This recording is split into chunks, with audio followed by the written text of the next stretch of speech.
Alors, à quoi ça sert de jouer à 55 icônes? La première des choses, c'est le thème. Le thème, c'est la connaissance de soi. Alors, à quoi ça sert de se connaître?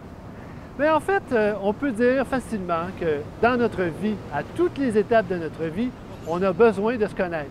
Quand on veut, par exemple, on est dans un travail et puis on veut monter en grade, on veut être gestionnaire de premier niveau, deuxième niveau, troisième niveau, il faut se connaître.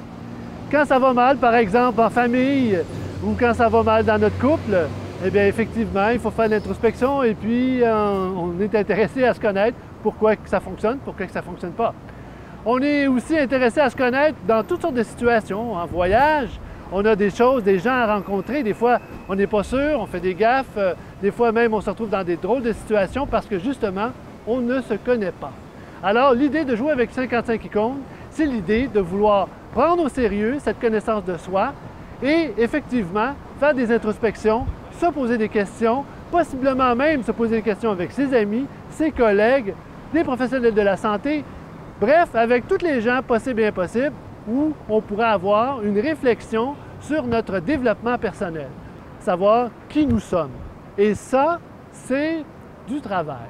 Et ce n'est pas nécessairement de la première fois. C'est pour ça qu'à partir du jeu, on peut jouer une fois, deux fois, trois fois, quatre fois, cinq fois, même des centaines de fois, et on s'aperçoit qu'effectivement, le jeu sert à mémoriser l'ensemble de ces étapes de connaissance de soi. C'est comme une ligne où on peut aller profondément dans un questionnement parce qu'effectivement, on a peut-être des problèmes à régler, ou encore on a un développement personnel à se faire évoluer, mais aussi on peut aussi se poser des questions sur notre connaissance de soi pour des nouveaux objectifs.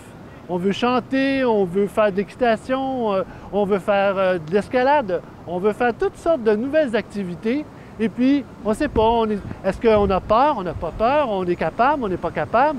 Alors, à l'intérieur de ce jeu-là, on peut se poser la question et on peut effectivement se faire aider par des amis et dire, voilà, j'ai pensé à ça, qu'est-ce que tu en penses? Et puis, c'est une façon de partager nos introspections, nos questionnements, nos multiples questionnements sur nous-mêmes.